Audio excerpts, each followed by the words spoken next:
Hi, this is Natalie Hoffman of FlyingFreeNow.com, and you're listening to the Flying Free Podcast, a support resource for women of faith looking for hope and healing from hidden emotional and spiritual abuse. Welcome to episode 246 of the Flying Free Podcast. Today, we're going to meet Shelly, who was a member of Flying Free for 2 years, and she's been a member of Flying Higher for a year this month, I think. It'll be 1 year this month. And Shelly was married for how many years? 11.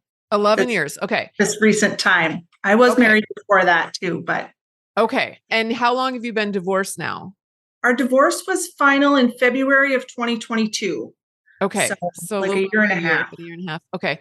So we're going to find out what her journey was like for her, up and out, what that looked like. And at the very end, we'll ask her what kind of advice she might have to offer those of you who are listening and maybe are on your own journey of discovery and healing.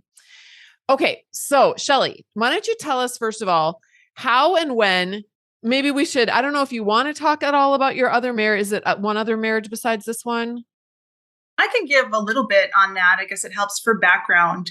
So I was married for 5 years that time. And if I had had any of this information at that time, my recent marriage never would have happened.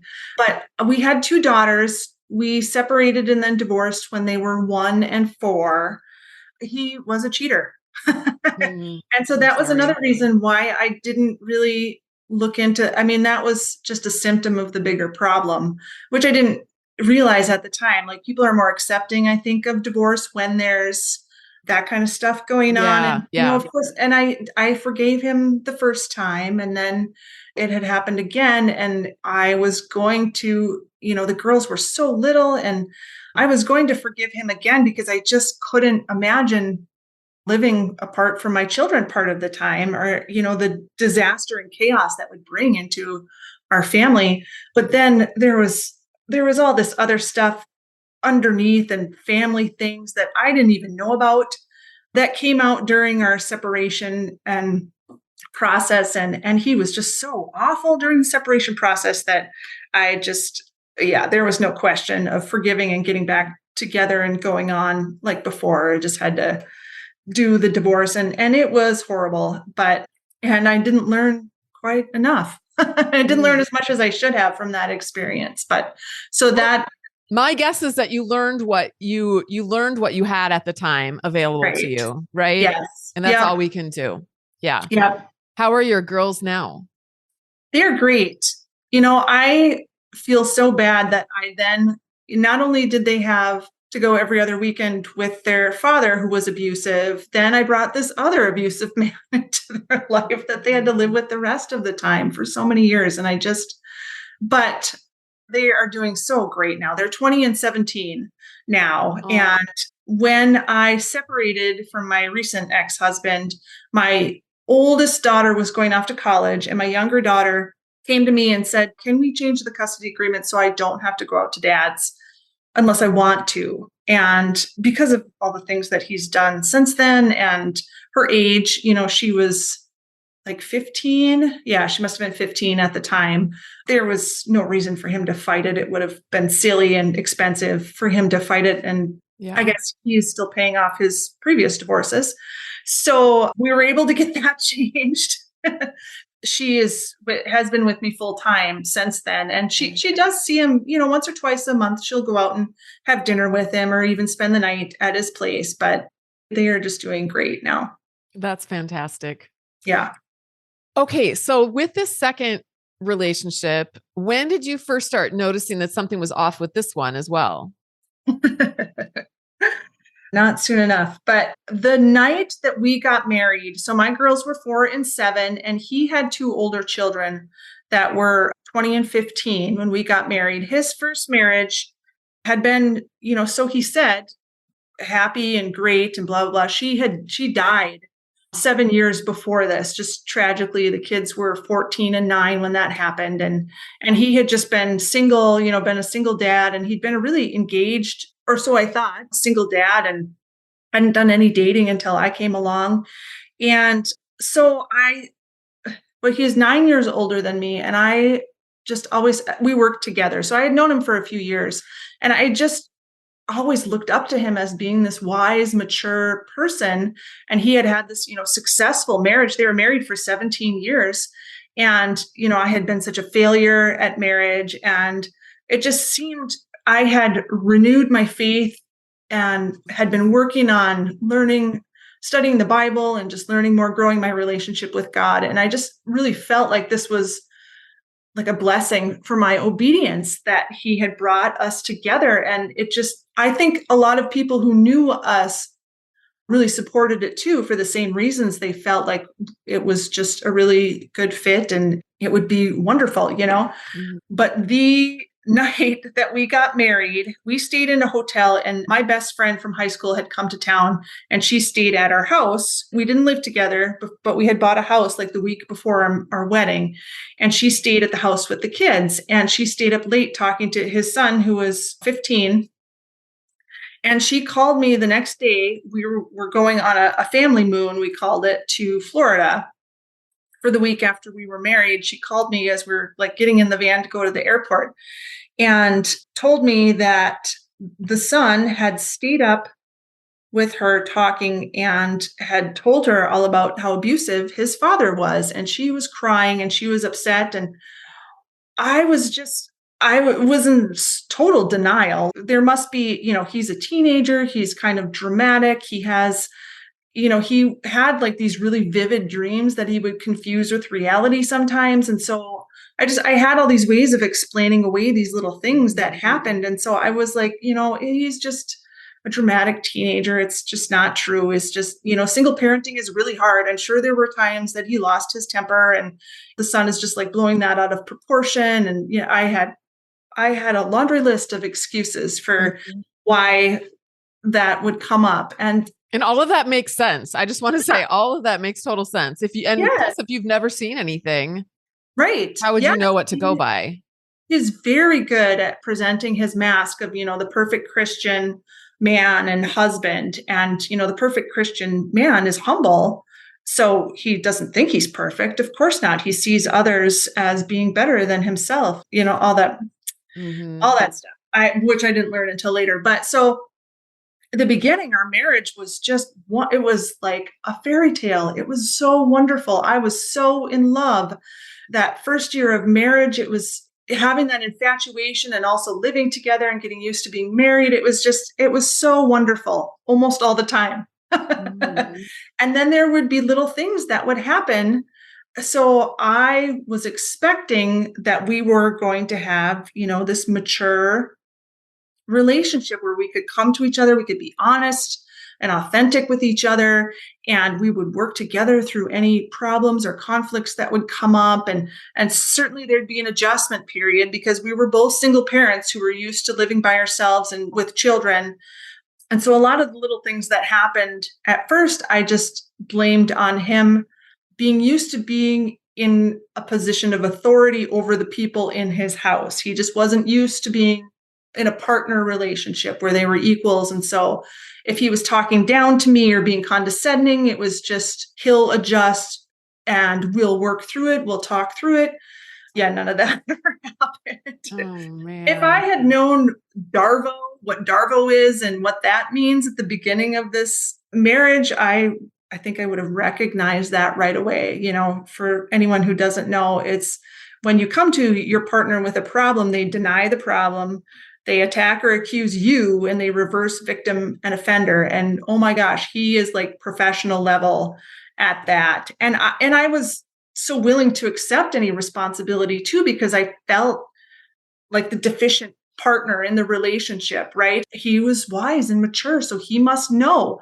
Like I really just looked up to him to know the right thing to do. And he had been, studying the Bible, and he was this really learned Christian. And I can't emphasize enough how much I trusted him and looked up to him and saw him as this wise, mature person who would know the right thing to do, and that everything was going to be okay. We would resolve any issues. There's always issues in any relationship. And so I wasn't concerned about that. But every time I would bring up even the smallest thing, I would leave the conversation just feeling like less than trash. Like, I am such a horrible person. How could I, subject this poor, wonderful man to being married to horrible, horrible me who can't. Yeah. Yeah. So that happened anytime there was any conflict. Another thing that I have learned now that I didn't know then was word salad. When I read the description of that in the book on verbal abuse that I read, I just cried, because it's like, there is a name for what he does. And he's very, very smart. I mean, he's just a brilliant man. And so he's very good with words. So any conversation we would have, I would end up like so confused, like, how did we get here? It started with something so simple, and now we're talking about these things that happened before, and like things I don't even know if they happened. And it would get so confusing that I would just be like, okay, it must be me. I just am not smart enough to understand how to communicate, or, it oftentimes came down to me lacking in communication skills. That was a big one. I think a lot of us were told that we didn't know how to communicate, but I'm pretty sure that everyone listening to this podcast understands what we're saying. Right. Yes. And that was something that was so helpful. There were a few things along the way also that pointed me to that our relationship was maybe abnormal, or things were wrong. Like, I asked him one time, we would have great conversations. That's, I think, something people don't understand about abuse is the cycle of it, that we would go months and things would be wonderful, like absolutely wonderful. And I would think, wow, this is what marriage is supposed to be like. This is great. And thank goodness we got through that rough patch a few months ago. And then a few months would go by and it would be so bad, like nothing would go right. And I would think, what happened to just a few months ago? We were in such a good place. Everything was great. How did it get so messed up? And then it would go around again. Everything would be great for months, like maybe even a year. And so tell us, are you going to tell, I hope that what you're going to tell us is like, what were the things that what were some of the things that would trigger the bad part of the cycle to start again? I don't know. Okay. He's just a very atypical person, very introverted. And so he works overnights. And so if there would be something where he would have to like go interact with people during the day, that would really upset him, and he would take that out on us at home. I mean, he would never say that, but his mood would definitely change in the household. So that was something that could kick off his, whatever. I called it the shadow in our relationship. But or the kids weren't doing, like you've talked about them thinking their family are little Lego characters. Mm-hmm. I, towards the end, thought of it as like he's written a screenplay of his life and we are his characters. And if we don't follow the script, that's when he gets angry and tries to scare us back into our parts, playing the characters we're supposed to play, saying the lines we're supposed to say. I love that. That's a great analogy. Yeah. In that way, trying to control each one of you guys. Right. Yeah. Interesting. So it's I'm sure it's so difficult to explain any part of this. Any part of this has like this huge, big background story. And I could talk for like 2 years about it. And you still, if you haven't experienced it, you still wouldn't understand. Yep. So what set off those shadow times? It's complicated. And who really knows? Yep, exactly. He didn't share what was going on in his head. I was running into that issue even in writing my book and trying to explain, like, how do you if you just share, I'm not going to write a book about all the bad things that happened in my last relationship, but how do you even just share like a few? I had some beta readers say, could you give us some examples? It's like, I could give you a couple of examples and people would just go, that doesn't make any sense. Right. People or that's don't like know normal, like normal human people. Right. That happens. Exactly. It's like, the whole package. That? Yeah. It's not that, and I did forgive all those things. I'm not holding those against him from the past. You ask for examples, but you give someone an example and they can explain it away. Well, I'm sure he was just whatever. But I think the difference is that they don't take responsibility for it. They don't take any There's no, like, if I lose my temper and yell at my kids, I feel bad about that. Right. And I will apologize. Like, I'm sorry, I shouldn't have yelled like that. Even if it was, I didn't get enough sleep last night, or, I'm not feeling good, or whatever the excuses, I still shouldn't have yelled at you. I feel bad. I apologize to them. I know it was something on me that I wasn't supposed to do. And I think that is what's missing. There is never any accountability, personal responsibility, self-awareness. Like, he was so lacking in self-awareness. We would do these questions at the dinner table, like those little question cards where you can talk around the dinner table. And there would be questions like, what's your biggest flaw? Or what do you wish? What do you pray that God would help you with? Things like that. And he would always say, my laziness. And I'd be like, you are the least lazy person any of us Right. know. He was very rigid in his exercise and counting his calories and never sleeping more than 8 hours. And he was always doing studying. He didn't watch TV or sports or any of that. Like, he's honestly the least lazy person you could probably meet. And I would just be like, I know you're trying, he's like trying to, I don't know, something with the kids, but you're not being honest. And that isn't good for them to see that. I never did say that because we were all terrified of him because he was just so unpredictable. Yeah. That's interesting because you do need self-awareness in order to do repair work. He had self-awareness around, maybe he had a propensity to be lazy when he was younger, who knows, but he had awareness around that and worked to fix it. But he refused to gain self-awareness around how his behaviors were impacting his family. And Right. so he wasn't, Absolutely. and so then he wasn't working on it. Okay, so what kinds of things did you try to do to fix it? I'm sure you weren't, my guess is that you weren't like, oh, well, I'll just get another divorce. Usually by Oh, the second round, it's like, well, I can't get a divorce again. right. I Yeah. will do.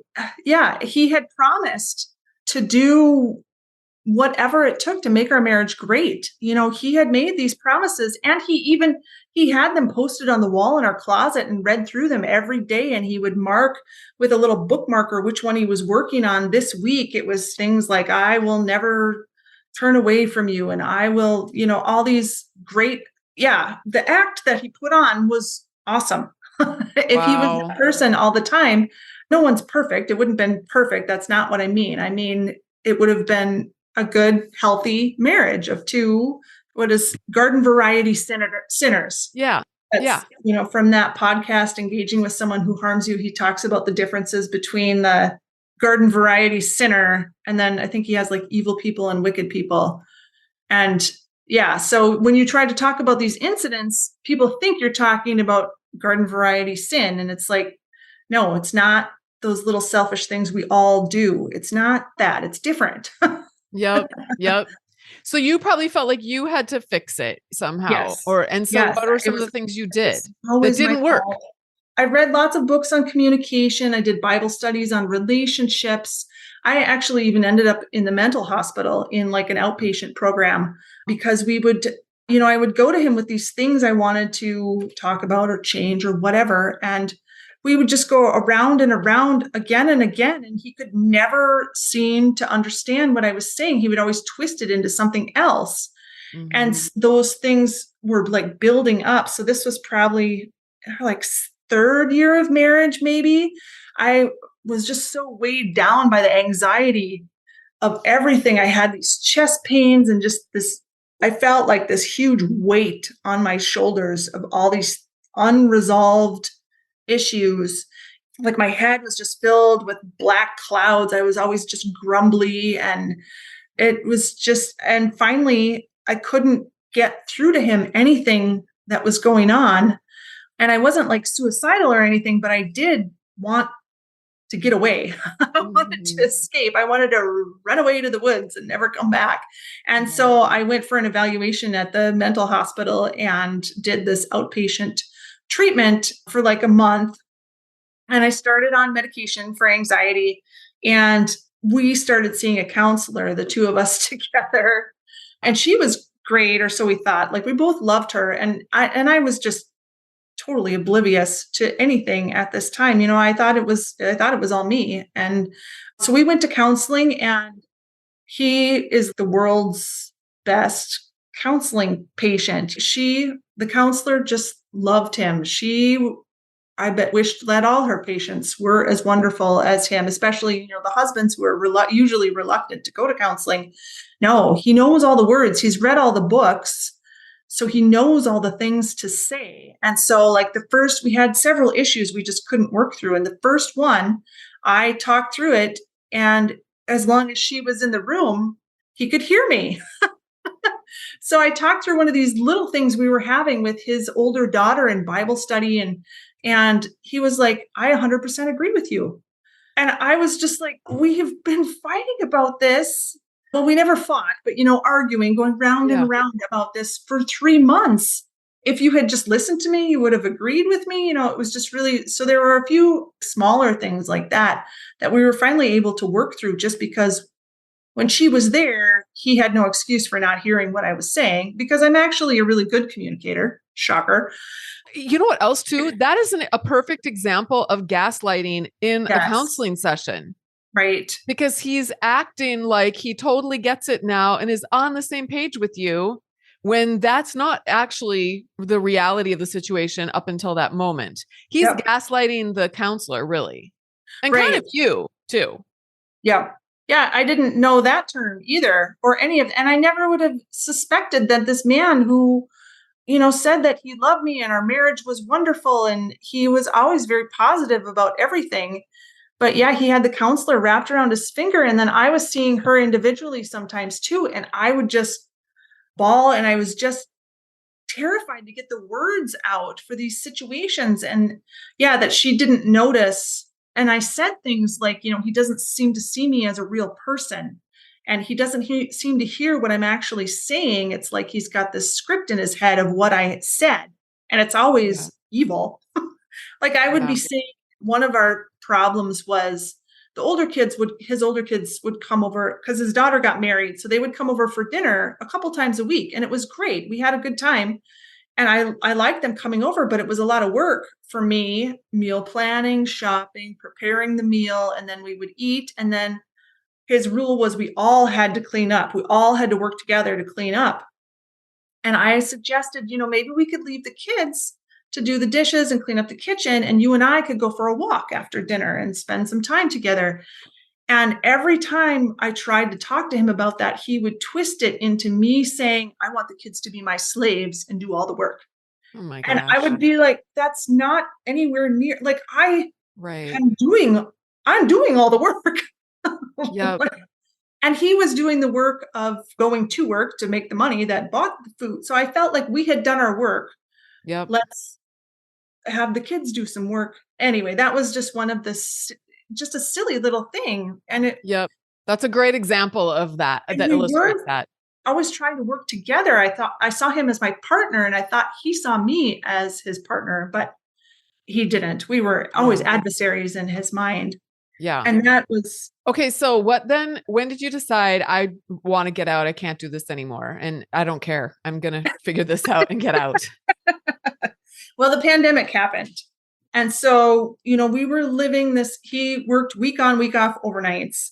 And the first few years of our marriage, I was working too. I also worked overnights on the opposite nights that he did, because we had the same job, basically. We just did it different nights. And after our son was born, I gradually worked less and less. And then I became a stay-at-home mom after like 4 or 5 years of marriage, maybe. So we had this like week on, week off cycle where he would go to work at like 9:00 at night. And then the kids and I could relax and be ourselves. Then he would have his week off. And depending on where we were in the cycle, sometimes it was great and we had a lot of fun. And sometimes it was not. There was a lot of walking on eggshells. So the pandemic happened. And then the kids were home. Like we were all home in the house all the time.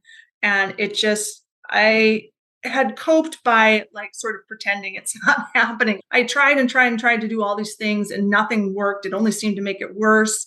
I'm working on myself and it's not getting any better. So I just kind of ignored it and just closed off more and more of myself around him, because that was what seemed to make him mad, was me being me. And so I just kind of stopped being me. And then the pandemic happened and I was trying to do the distance learning with the kids at home. And if he was around, he was like interfering, and it just escalated. It was like a magnifying glass on the shadow in our house. It just Yeah. became huge. And like I said, I had bought all these books on communication and stuff, and I was trying to resolve my family of origin issues, which were supposedly the source of a lot of my problems. And one of the books I had picked up was The Verbally Abusive Relationship by Patricia Evans. Mhm. I'd had this book on my shelf for 10 years.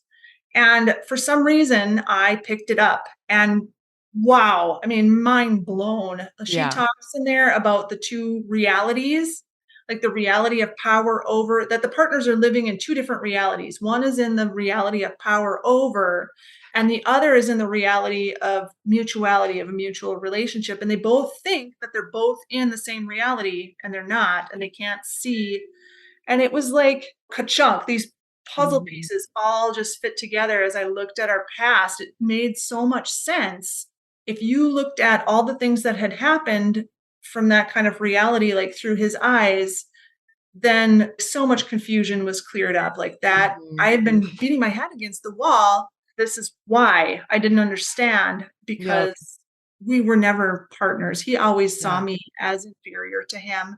He Yeah. just knows that those words aren't, you don't say those words as the perfect Christian man. So Yeah. say that your partner is your partner and you're equals. And in fact, they're better than you, because consider others better, as he had these Bible verses that he would quote all the time. Sure. So that was a big thing, reading that book. And then I started seeing it, and I had confronted him about things were just getting worse and worse.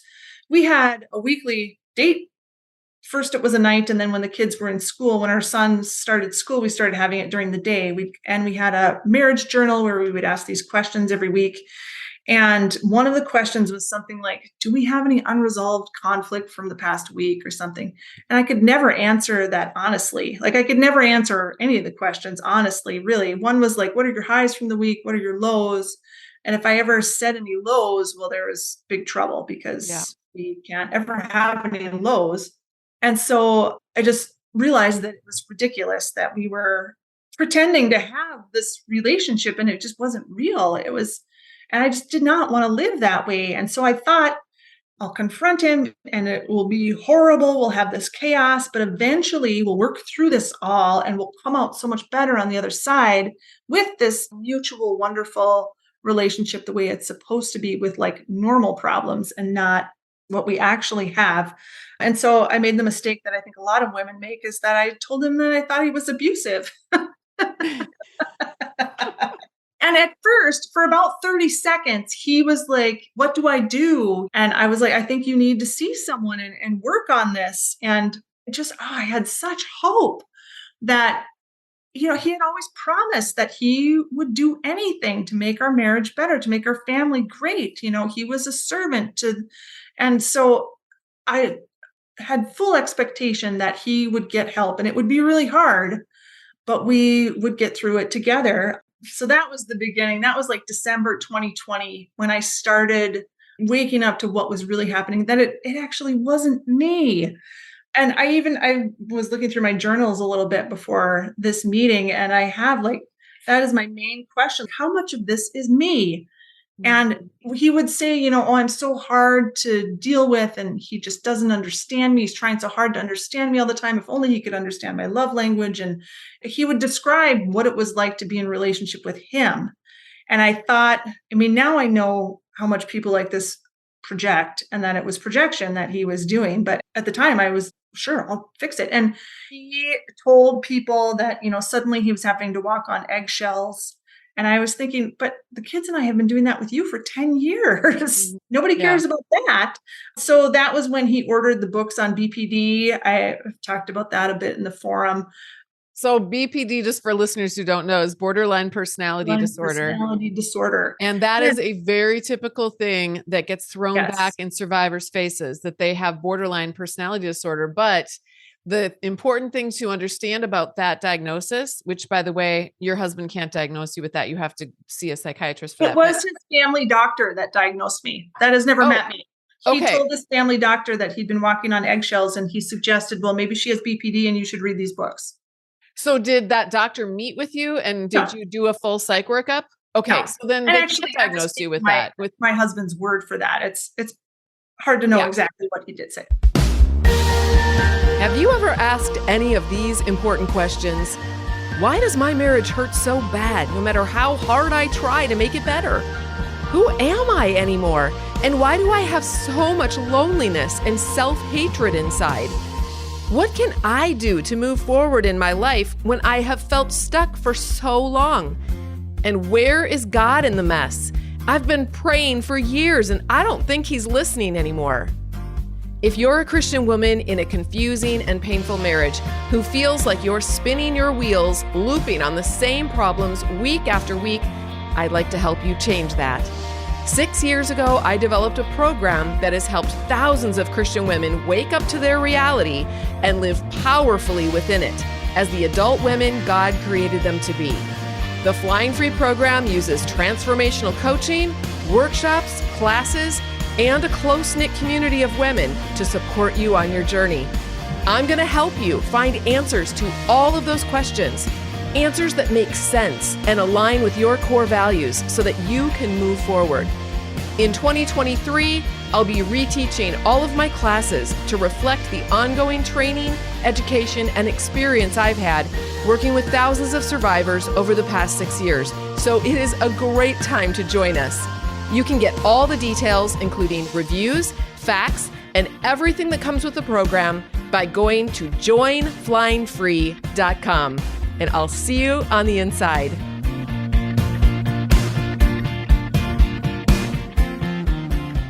So if you look at the symptoms of BPD and complex post-traumatic stress disorder, there's some crossover in symptoms. And I just want people to understand that, because if you go out and Google it or whatever, you will see probably if you feel like you're going crazy in your relationship, you're going to see some of those symptoms of that's complex post-traumatic stress disorder.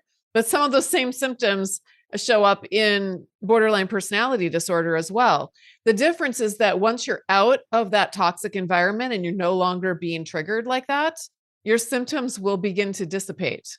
Whereas if you have borderline, if you truly do have BPD, you have that for your whole life, and you will have had it long before the relationship ever started. You will have struggled with those symptoms your whole life, and you will continue to struggle with them. So anyway, I just want to clarify that. Right. Yeah. And I talked to my counselor about it, and I talked to my daughter's counselor about it because she happened to have one of the books on her shelf when we were meeting with her.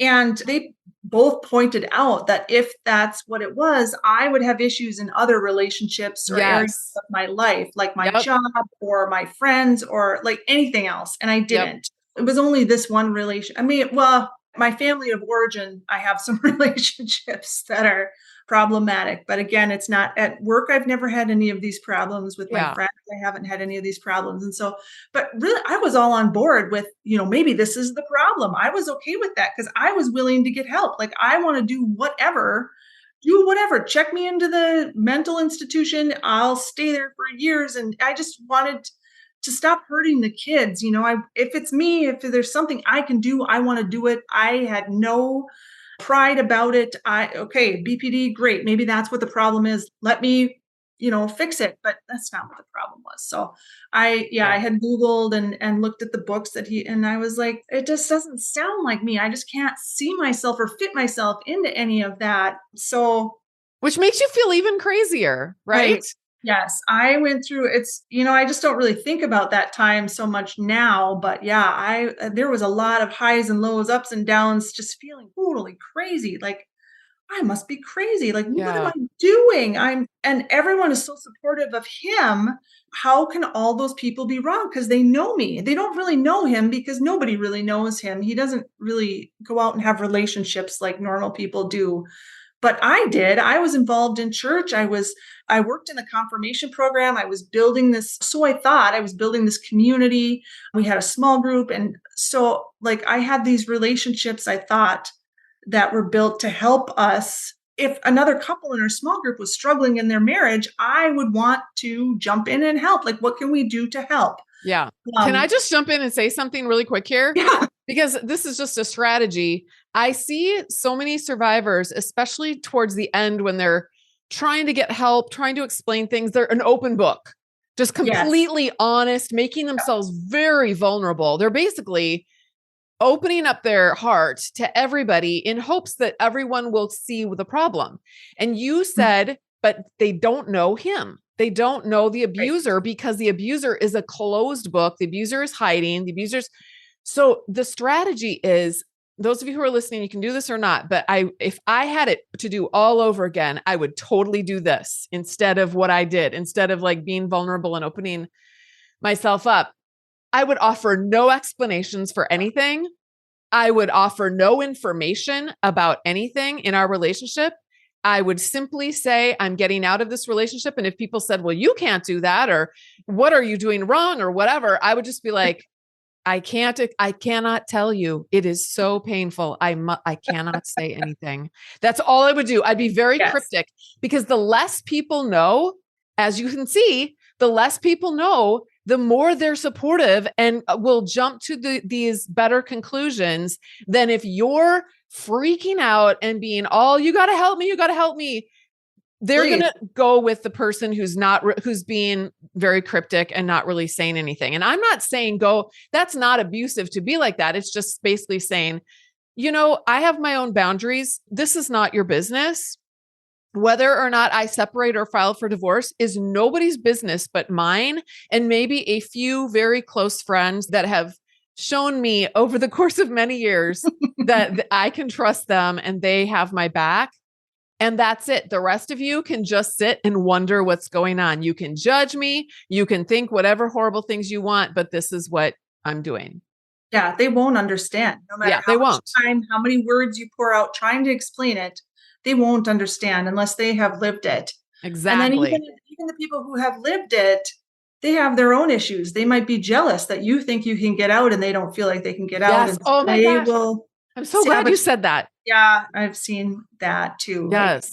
it Yes. just, there's that meme where it's like trying to explain, is it covert abuse or narcissistic abuse to someone?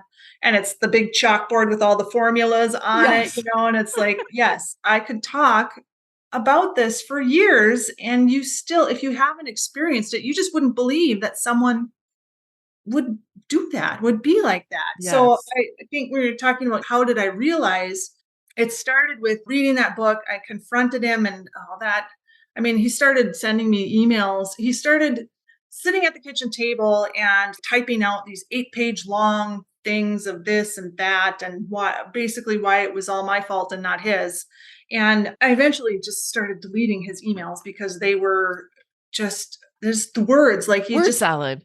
yes, and that's what he always did, was just like drown me with these words, and they don't even make sense. And so there was that. He started seeing a counselor, and one of my requirements for, us ever getting to marriage counseling again was him having, years of abuser treatment, and me talking to the counselor to make sure he was being honest about what was happening. And so he started seeing this counselor, and yeah, he was not honest about what the problem was at all. Like, he showed up to our first date day after his seeing his counselor, and he's like, he had this like list he wanted to talk to me about. And I don't remember what the first thing he said was, but I was like, well, but that isn't the problem. And he stopped talking then. He didn't say another word to me for the rest of lunch. And in the past, I would have been terribly wounded, and I would have tried to manage his feelings and, all the things. And I just enjoyed my lunch and was like, I love it. so You were detaching. That's so amazing. yeah. And so I did meet with his counselor first and talk to him. And he's a very sweet man. Like, he really is a humble Christian man. And in our town, there's a counseling center that is Christian. They're not those biblical counselors you hear about. They're actually licensed counselors who also happen to be Christians. Okay. And so a lot of people from our church and stuff go there. And that's where my counselor was too. And she talked about leaving him and getting a divorce the first time that I saw her. So I was like, oh, okay. But she had experience with that these guys, they don't change. Of the hundreds of women she had counseled, she knew 2 guys who had actually done the work and changed. And it was only after they got divorced. So one was divorced for 5 years and one for 3. And they had gone through the whole come to Jesus moment, and it was like a crisis of faith. And then they did the hard work of becoming a safe person, and then they started dating again, and then they got remarried after years. Um, Wow. but she said, 99% of them will not change. And Yeah. so I also I had a few other things. Oh, so that had happened in December. February, we had another confrontation where he brought me something for Valentine's Day. And previous to that, he had accused me of never saying thank you when he brought me gifts. And I was like, that's really strange because that's not me. Like, I'm not an ungrateful person. Mhm. And a lot of times he would like come home from working overnight and we wouldn't be up yet. So he would leave it for me to find. So I wonder, is he thinking about those times, or is it just this person he's created in his head? Because that's the thing about a person like this is you're only as good as your last interaction with them. Like, you don't build, even after 11 years of marriage, we don't have anything built because you're not a real person. So he doesn't build this understanding of you. So if he wants to see you as evil, then you're evil, no matter what you've done for the last 10 years. And Yeah. so that's suddenly now I'm evil all the time, where before I had only been evil every now and then when he chose. But so in April, we both started seeing counselors, and his had no clue what was actually going on. In May, since it was the end of the pandemic, my sister, her husband, and their son came and stayed with us for a while. They had moved several states away for her job. And, I kind of warned her, things aren't the greatest here. I don't know if you want to stay here, but their son is medically fragile and he has needs for like counter space and a bathroom attached to their bedroom for their cares that they do for him.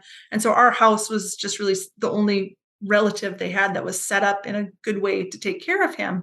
And they hadn't been home during the whole pandemic, so a long time. So they stayed for 3 weeks because she's a professor, so she was off for the summer. And while they stayed with us, and they'd sort of used our house as a home base and went and saw people and stuff, 3 whole weeks, there was no incidents. And we did a lot of the things that usually set him off. Like, we watched movies and people talked during the movies. He did not have a tantrum. There was like background things going on, or people spoiled what was going to happen in the movie. That all these things were very important to him. And 3 weeks we went with no tantrums, no nothing. And it really brought home the fact to me that he knows what he's doing. Yeah. He knows it's wrong, and he is totally in control of it. Yep. And those were all things all this time. When he had always said, we talked about his anger hundreds of times over the 10 years. And he would always say, oh, I have this dad scowl. I have this bad scowl. It just makes me look angry when I'm not, or, I have a dad voice. And so I sound scary or whatever. And funny how none of that came out those whole 3 weeks that they were there. And it had never been that long before going without a thing. So I just realized he's lying. Yeah. He's lying about all of it. He knows he is using his anger to scare us, to control us, just like I thought. And it's not me.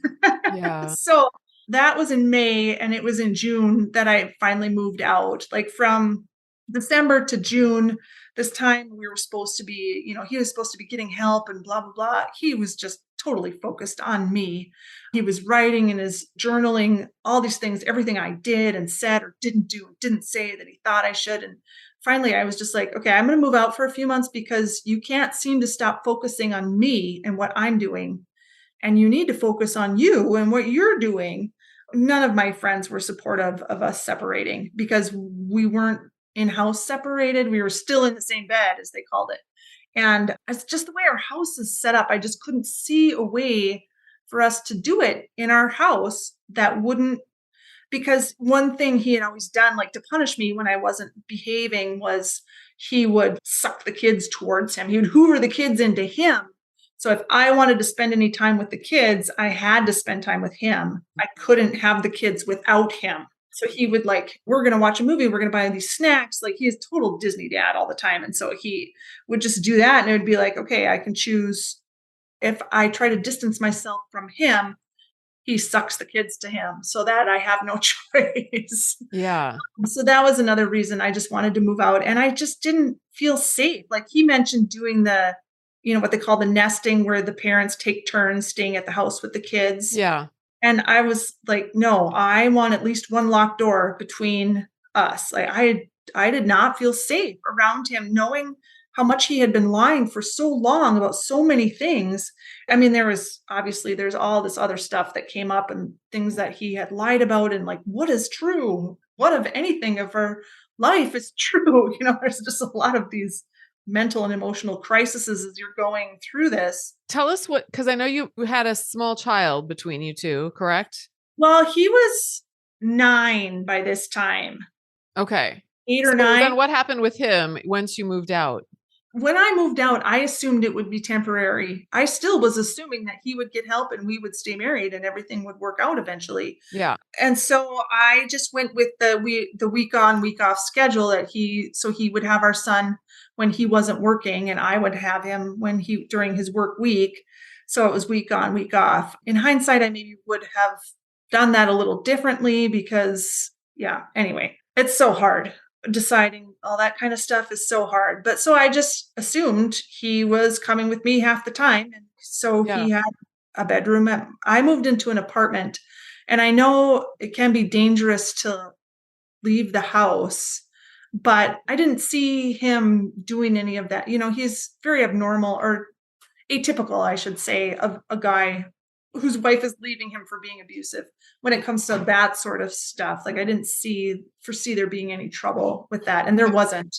So we did week on, week off. And of course, my daughters came with me. And when I did move out, I took everything I would want just in case. If things didn't get any better, I didn't want to have to go back while he was there and like pack up the rest of my stuff or separate the rest of the stuff. Coming in as two like adults who had already had separate adult lives, it made separating things probably easier than it is for a lot of women. But yeah, I went through our storage room and I took my Christmas ornaments and everything so that I would not have to go back if things didn't get any better. And they didn't. Okay. So during this time, I think you joined Flying Free. I joined Flying Free in April of 2021, which is right about the time I had read The Verbally Abusive Relationship, and I had started seeing a counselor. The first counselor I saw was just by Zoom because it was in the pandemic. And I didn't really like that. I just didn't feel like I could talk freely in the house. I was always so afraid of him. And so I really wanted to see someone in person. And then like the next month is when I got in with the counselor in person. But that's another thing that made me realize it was time to get out. It was Easter weekend, and it was his work week. So he was at work that weekend, and the weekends that he worked, the girls were with their dad. So it was just me and our son. And I'm driving through the neighborhood, and all the other houses have all these cars in front where these families are getting together for the holiday, and not at our house. Our house was like a black pit of nothingness. And I just realized, because he had pushed his older kids away. Once he had me as his supply, he didn't really need them anymore. And so the oldest one moved away. And then the younger one, he had an apartment in our town, but he never, not even for holidays, he would come over, not at all. This is the one that talked to your friend before you got Yes. married? Yeah. Yes, he is very aware of what his dad is really like. And so there was never like a big blow up or anything where he's like, I'm not going to talk to you anymore. He just wouldn't come over. He would be like, oh yeah, things are going great. And just, the smart kid, low contact without really making a big deal about it. Yeah. And I just saw our house as like this black pit. And as the kids get older, he's going to push them all away. And I'm going to end up here alone with him in this black pit. Mm-hmm. And no, I did not want that. I was just waking up to everything else. And I just joined Flying Free. And the forum was so helpful to me because suddenly there's all these people who understand what I'm talking about. I'd been talking myself blue in the face with my friends, and they just didn't get it. And here are all these women who get it. Not only that, there was someone who talked about her husband comparing himself to, is it Hosea that has to marry the prostitute in the Bible? Yeah. And I was like, oh my gosh, my husband does that too. Like marrying a divorced woman to him was Yeah. making him like Hosea having to marry a prostitute. And he's the hero, right? Yeah, And exactly. you're the And then used another goods. woman said her husband did that too. So there was three of us who had that same weird specific. And it was like, it was just another assurance that, it isn't me. Yeah. And all Right. this struggling I've been doing all these years to try and make things better has just been banging my head against the wall because it isn't me. Yeah. Yeah. So how did the programs more specifically help you as you walk through your divorce process and your Right. Well, finding out? for those that don't know the Flying Free program, there's the forum where you can talk to other women who are in lots of different places along the journey. And some of them are staying, and that's always a choice too. Like you don't have to join the program if you're leaving your husband. You can join the program and just find better ways to stay safe with your husband. So the forum and then the classes, I had been through a divorce before, but the divorce class was still really helpful for me. And just identifying abuse. I think so many people think they know what abuse is, and they do not. Like, it's not the incidents, it's not the black eyes or the holes in the wall. The physical violence is just one of the tools that abusers use. The abuse is the entitlement that someone feels to control someone else. And I never would have called what I was going through abuse. Never, never, because he did physically threaten me a couple times, but he never actually hit me. And so just learning through the classes what abuse actually is, what it really looks like in real life, and just why it's so hard for other people to understand. Like it's meant, one of their ways of controlling you is keeping you off balance and confused. Like they are purposely trying to confuse you because it keeps you under their control, and they just like feed off that chaos for some reason. I don't understand it, but that was really helpful. And also getting access to other resources like that video from Bob Hamp about abuse that's in one of the first classes. It's like an hour long, but it was such a good, helpful explanation of the dynamics behind abuse, what it really is, what it really looks like. And I shared that with some friends, and I don't know how helpful it was to them, but for me, that was so helpful. Mm-hmm. Learning about other resources. That's, I think, so helpful for anyone who's in this situation. You feel so alone, and you try to talk to like normal people, and they all give this terrible advice of like, you should go see a counselor. But then when you read about people who actually understand abuse, they say don't go to a counselor with an abuser. It only will make it worse. And boy, is that true. Yeah. Okay. So then you got your divorce. How long did it take from the time you filed till you finished? Like a month and a half. What? Okay. That is unheard of. I said that he was atypical, and he really was. I think, he puts on that mask of the perfect Christian man, and the perfect Christian man would never try to screw his wife in divorce. He would give her a great Wow. divorce. And so that's what he did. Just getting the lawyers, having any other person around to witness what was going on made him totally mask up and be perfect.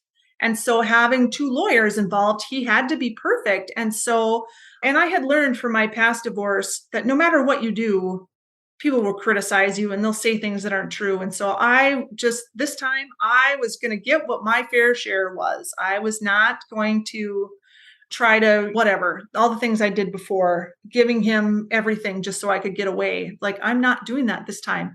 I had asked several times over the 11 years we were married to I was a stay-at-home mom for 7 or 8 years, put retirement in my name. And he would always say, we don't need to do that. We have enough in my name for both of us. It's no problem. And so I was going to take my fair share. I gave up all these years of my prime earning years to be a stay-at-home mom and to support, him and our family. And I loved it. That's not anything bad, but I think I took I felt my fair share. And I'm sure a lot of people wouldn't agree with that. Well, I think there's people in the forum even that have expressed, I feel, who are going through divorce and are like, yes, well, I feel so guilty if I take and I always what's my fair share. Take your fair share. Be as fair to yourself as you are trying to be to him. Because Exactly. no one is going to treat you that way.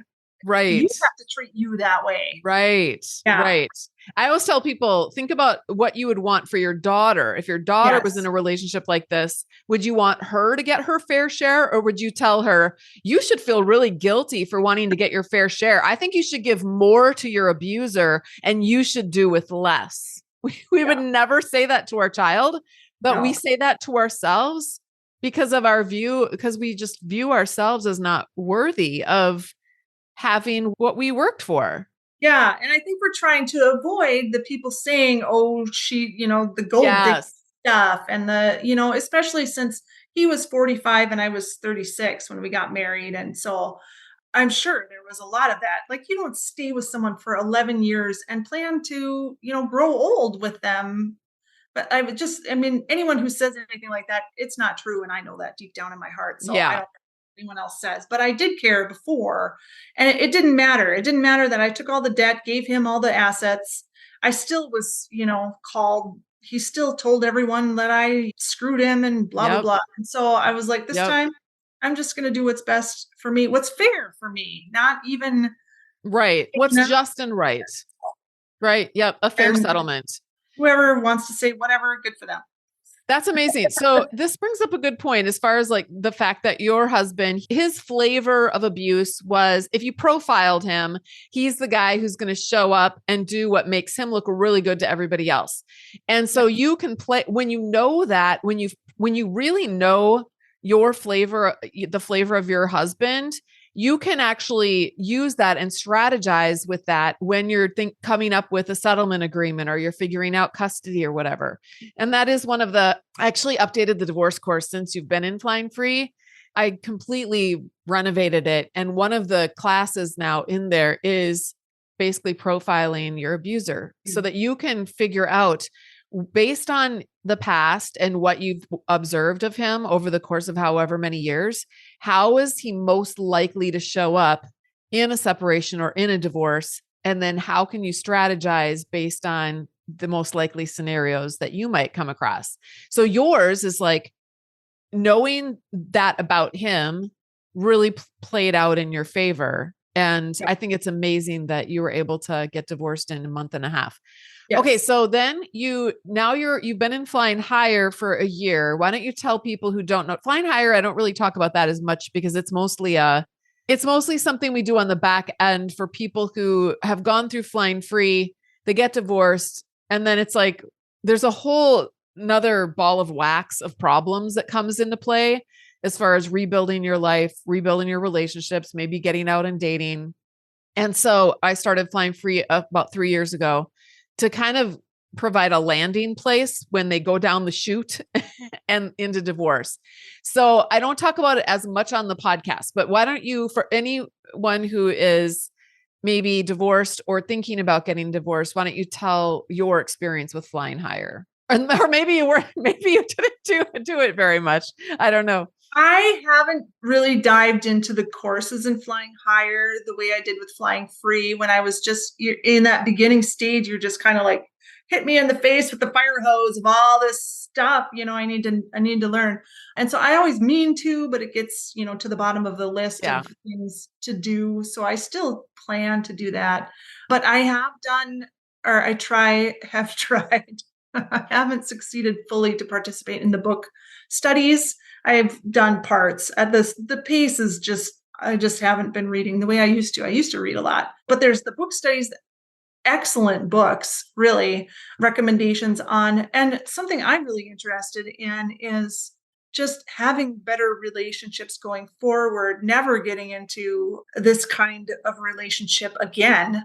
Not even like dating, but friends and especially just being a better parent to my children too. So important to me. I want to model what a healthy adult should look like and healthy adult relationships. And so I think that is really helping not only the book studies and the meetings, and I'm sure the classes would help when I finally get to them.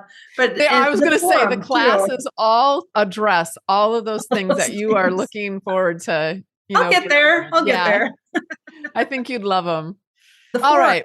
the other Flying Higher ladies, just hearing their experiences and just having someone who understands to even just vent to. Now, I don't even need any reply from you. Just let me vent about this thing that I can't share with people who just don't understand. Yeah. So Yeah. Okay. So let's leave the listeners with maybe your best piece of advice or pieces of advice if they are thinking about getting out, which is a terrifying thought for a lot of them. it is. I went through several things. It's hard to pick just one. I think I've shared the be fair to yourself already. So would say don't expect help from your friends and family the way you think you can, because no one will understand. So don't be surprised when they're not as supportive as you would like or as you need. You can find support in other places.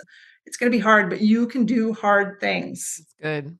John 16:33 has always been one of my favorite Bible verses. In this world, you will have trouble. Jesus promises us trouble, but take heart. He has overcome the world. Another thing is, leaving, it can feel like burning your whole life to the ground, basically. But even if you lose your friends and family, there's 8 billion people on this planet. You will find new people. You'll find new relationships. You will build that back up. I mean, it's hard. It is walking through fire, but it's worth it to have the freedom on the other side, just to be yourself. God created you to be who you are, to be yourself. And if you have to hide that, that's not what God wants from you. He made you to express who you are to the world. Yeah. I love that. That's great. Well, I really appreciate your being willing to visit with me and share your story with us, Shelly. And I think that's it. We're just going to wrap it up right there. Okay. Thank you so right. much. Yeah. Thank you. Hey, beautiful butterfly. Thank you so much for listening. If you liked this episode, be sure to subscribe and then consider leaving a rating and review so others can find us. To connect with me and get a free chapter of my book, head over to flyingfreenow.com. And until next time, fly free.